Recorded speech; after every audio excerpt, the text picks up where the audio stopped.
Kua tai atu te kaiwhakairo no Ngāpuhi a Gordon Toi ki tōna ukai pō ki te Tai Tokerau ki te tautoko i te whakairotanga o te uri o Hina i Pukepoto. Ko tāna whakahoki tēnei ki te hunga i āwhina i te whakatūtanga mai me te whakarākeitanga mai o te wharenui i Pākanae.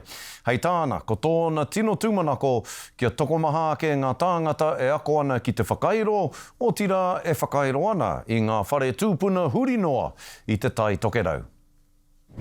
E kite ana i te kaha o ngā hono ngā whakairo o te Tai Tokerau ki Parapara. My biggest dream really is to have more carvers and working on wharenui. I'm not really sort of that if you want to carve 21st keys and bloody trophies and stuff like that, that's fine. But I think what's really important and the big picture stuff is our whare tūpuna. Ko Gordon Toi o Ngāpuhi e tautoko ana ki te hao i ngā taonga mo te uri o Hina. Ai hakahoki ana i te tautoko i hakawhiwhia ki aia i Pākanae mo tō rātau wharenui hau. And so with that, you know, the biggest resource is tangata.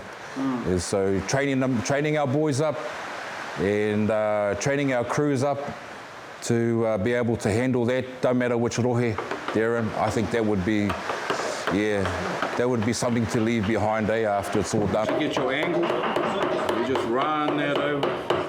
Ko ia pē te tahi tino tohunga kia hai uroto i tēnei ao toi nei no Ngāpuhi nui tonu. Nō reira ka nui nei taku hari i whakaia kia piri mai ki tēnei kaupapa, kia āwhina i a mātou, ki te whakatika i a mātou i ona wā, a hoeno. He roto i tēnei wiki ko tahi nei, a kāhia nea no ngā kurahuna ko puta kē i aia. Ki tā āwhina i a mātou, e runga i te ngākau whakaiti. Aho koe wētahi taima, ko mea nei anei wētahi mea hei whakapaipai ake e koe. Ko roto i wēnā kupu, hei aroha ne, tā te mea aroha nui ana ki te mahi, me te kaunga te mahi, ki eki ki tērā taumata e hehia te ana ne, a kia rangatira te mahi. E ai ki ngā tohunga, kei te kitea tonutianga pānga o te tukunga iho o te tāmitanga ki te toi whakairo o te Tai Tokerau. Definitely a people thing, bro.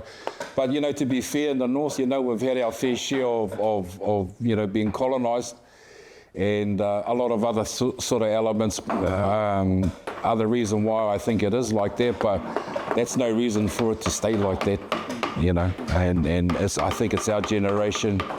If we can sort of make those changes now, then it's going to set these ones up, you know. You might need something to stand on. E piki haere ana te hiahia o te tangata ki te ako i te whakairo, ā kei te kitea te tokomaha o te hunga e whai wāhi mai ana ki ngā kaupapa pēnei. Pene he ana koe ki te ako i wēnei tūmahi, te whakairo, te moko, te hā, tūraini. Rapo te tahi tangata, haere atu ki aia. Me te tono atu ki aia, i runga i te ngākau iti. Kāra ia ki te āwhina i a koe, roto i tēnei maha. Well, I live up here and the bro put a bit of a pānui out. I need to put a bit of a pānui out to anybody who wanted to learn.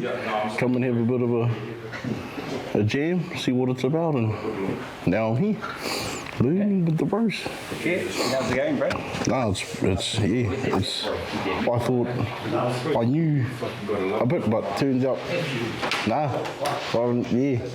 there's a lot to learn. It's like inspiring, bro. You can see the confidence. The knowledge they have gives them the confidence to just, I'm still a bit whakamanga on doing too much. I might ruin it, but the way they just move to me, bro, it's an art, and they've got it, and it's beautiful to see.